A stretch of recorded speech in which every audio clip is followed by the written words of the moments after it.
Le jeûne intermittent est extrêmement devenu populaire ces dernières années. Pourtant, l'idée de jeûner n'est pas si nouvelle que ça. Le jeûne existe depuis des milliers d'années dans les traditions religieuses, mais aussi en médecine. Par exemple, au début du XXe siècle, on utilisait certaines formes de jeûne pour réduire les crises d'épilepsie chez l'enfant, avant même l'arrivée des traitements modernes. Aujourd'hui, le jeûne intermittent est revenu au cœur de toutes les discussions pour ses potentiels effets sur la santé métabolique, sur la perte de poids et aussi la longévité. Pour celles qui ne me connaissent pas, je suis Elifé, diététicienne nutritionniste et spécialiste en santé publique, mais aussi maman au quotidien. Je partage ici des vidéos qui parlent d'alimentation, de santé, mais aussi de parentalité, sans filtre ni injonction. Quand on parle de jeûne intermittent, on parle d'une alimentation où l'on alterne des périodes sans manger et des périodes où l'on s'alimente. Il existe différents protocoles. Le protocole le plus connu, c'est le 16-8. Tout simplement, pendant 16 heures, vous ne mangez rien et pendant 8 heures, vous vous alimentez. Et beaucoup d'études se portent là-dessus. Mais attention, derrière le terme de jeûne intermittent, on peut aussi retrouver des modèles, des protocoles qui sont beaucoup plus extrêmes que celle-ci par exemple. Dans ces modèles, on peut retrouver le 5-2, pendant 2 jours vous ne mangez absolument rien et pendant 5 jours vous vous alimentez. Il y a aussi le Eat Stop Eat où pendant 24 heures vous ne mangez rien et vous faites ça 1 à 2 fois par semaine. Mais il faut faire très attention avec ces approches les plus extrêmes parce que ça peut nuire à la santé et ce n'est clairement pas adapté à tout le monde. Tout à l'heure je vous ai dit que ça avait des effets bénéfiques et que des études ont été faites là-dessus. Maintenant voyons ce que la science dit réellement sur le jeûne intermittent. Plusieurs études ont montré que faire des pauses longues entre les repas peut avoir des effets bénéfiques et être associé à une réduction de certaines maladies comme les maladies cardiovasculaires ou certaines formes de cancer. Des recherches ont également suggéré que le jeûne intermittent peut augmenter la longévité. Pourquoi? Parce qu'en période de privation alimentaire, notre corps, nos cellules, activent un processus tout à fait naturel, l'autophagie. C'est un système de nettoyage et de recyclage interne. En simplifié, le corps élimine tout ce qui est abîmé pour repartir sur du neuf. Ces mécanismes qui ont été prouvés par des études scientifiques expliquent pourquoi aujourd'hui on parle beaucoup de jeûne intermittent et pourquoi c'est revenu au cœur des discussions. Moi je tiens à dire quelque chose parce que même si les résultats sont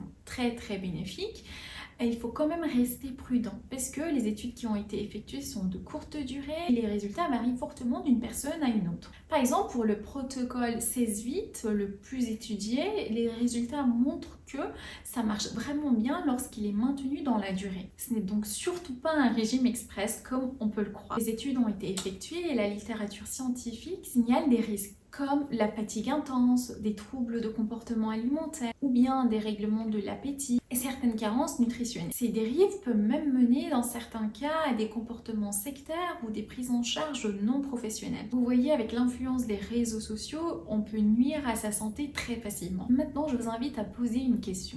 Est-ce que le jeûne intermittent est conseillé à tout le monde? Non, surtout pas. Il n'est pas du tout adapté à tout le monde. Il est surtout déconseillé pour les femmes enceintes, allaitantes, les enfants, les adolescents, les personnes qui ont des antécédents de troubles de comportement alimentaire ou des personnes qui suivent un traitement spécifique. Toutes ces personnes-là doivent absolument s'éloigner de suivre un protocole de jeûne intermittent. Et si vous ne faites pas partie de toutes ces personnes-là et que le jeûne intermittent est adapté à vous, avant de suivre un protocole, il faut surtout avoir un avis médical, c'est très crucial, et ne pas suivre un protocole de la personne que vous suivez avec amour sur Instagram. Elle l'a fait, ça a bien marché et puis vous allez lui faire. Non, ça marche surtout pas comme ça. Comme je vous ai cité tout à l'heure, il y a des risques à suivre un protocole sans l'avis médical, ça peut nuire à la santé. Et puis mon regard professionnel dans tout ça. En tant que diététicienne nutritionniste et professionnelle de santé, je voudrais rappeler que le jeûne intermittent est un outil très bénéfique. Ça peut faire du bien si on l'applique correctement, ça peut détoxifier le corps, mais ce n'est pas une solution miracle. Il peut y avoir des bénéfices si on l'adapte à son mode de vie, à son métabolisme et à ses besoins, mais il doit toujours être pensé dans un cadre global. La qualité de l'alimentation, le sommeil, l'activité physique, le stress.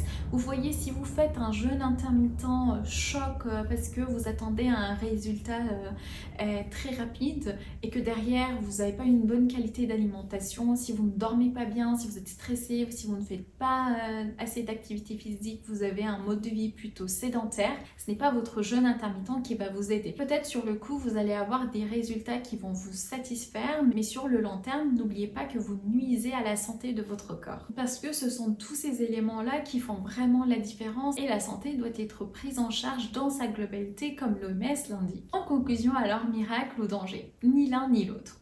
Le jeûne intermittent peut être bénéfique si on suit un protocole avec l'avis médical, si on l'adapte à son mode de vie, si on fait attention à tous ces facteurs que je vous ai cités tout à l'heure. Ça peut être bénéfique sur votre santé et vous pouvez avoir de bons résultats. Mais le jeûne intermittent n'est pas adapté à tout le monde et ça peut être risqué dans certains cas. C'est pour ça que je souligne en gras bien comme il faut l'avis médical. C'est très important d'avoir un avis médical. C'est votre professionnel de santé qui décide si vous pouvez appliquer un jeûne intermittent ou pas. C'est très important. L'essentiel, c'est d'être bien informé et bien accompagné parce que ce que vous prenez en charge, c'est votre santé. Il ne faut pas prendre à la légère et appliquer tout ce que vous voyez sur les réseaux sociaux ou sur Internet. Si vous ne faites pas partie de toutes ces personnes où le jeûne intermittent est déconseillé et que vous pouvez l'appliquer, si vous avez envie d'appliquer et que vous voulez suivre un protocole, je peux très bien filmer une vidéo où j'analyse un protocole et comment l'appliquer correctement sans nuire à sa santé.